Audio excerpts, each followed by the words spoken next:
Hi, Jessica. I too was a proponent for the website Talkspace. I found it to be conducive to, what we promote and what we try to do as therapists. As I read through your posts, and you talked about the group offering. Like when I read that, I was like, gosh, would I be comfortable like offering a group in a virtual setting? Because it's really something I had not thought about. I know with group meetings, I think I look at some of the behaviors that happen in group meetings with people off and on and kind of being distracting. But I never thought about the feasibility of a virtual tool for a group meeting. And when you pointed that out, I like instantly started to look at that. And I guess, you know, because of the umbrella of uncertainty that we're currently living under, as a therapist, we do have to be more creative in how we offer our mental health services.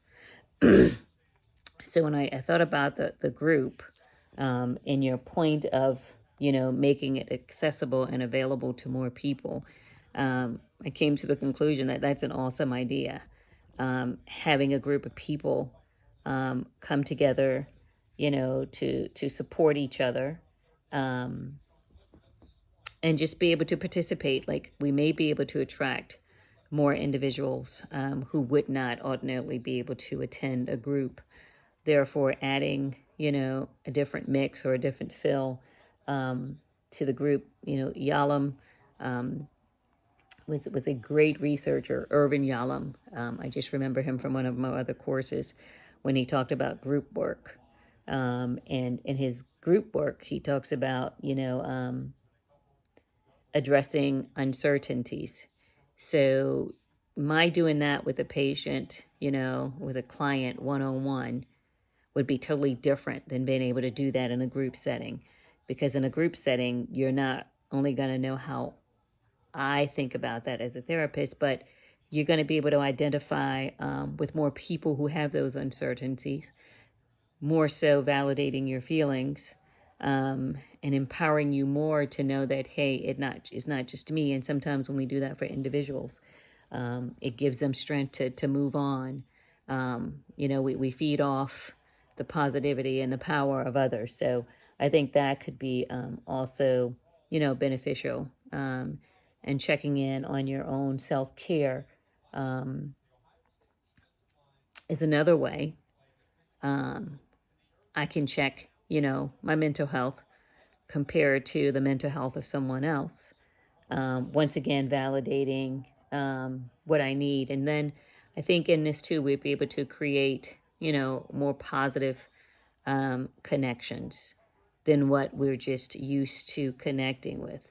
There could be a group that meets all the time. Let's say a group of maybe about 5 women that meet, right? But if we were able to virtually open the group up and offer it to other women along with the 5, like the synergy, I believe, that would flow through that group may allow some women to heal quicker than if we were just still doing our small group or one-on-one. So knowing that there are tools up there, that allows us to offer that service kind of excites me. Talkspace is one of those areas that I would definitely use that for. And when we look at, being offered internationally, that's a great question. I think someone responded to my post and asked me the same thing about this being offered internationally, and I had never looked into that. So I would definitely spend money making sure that this was offered, like all over the world. That's a big thing and that also adds a lot to multiculturalism too, right? Because if you can offer this and other people from other cultures be able to, add to the group or be able to join sessions, then I think that's just to open it up. And when we're looking at that whole multicultural perspective, this tool definitely will allow us to do that. Rich, poor, black, white, doesn't matter who you are. It would be able to be used by all. So, oh yeah, and you talked about insurance. They did mention insurance, and that is an upfront offer because, when you're working in mental health, the first thing people will ask you is what insurance do you take? So to know that you're on a site that you'd be able to use your insurance and people could go on and read, that would alleviate a lot of the apprehensiveness of people wanting to use it. So once again, I enjoyed your post. And I think the strength of this could definitely strengthen therapeutic relationships and also strengthen therapeutic practices, in general. So thanks and have a great evening.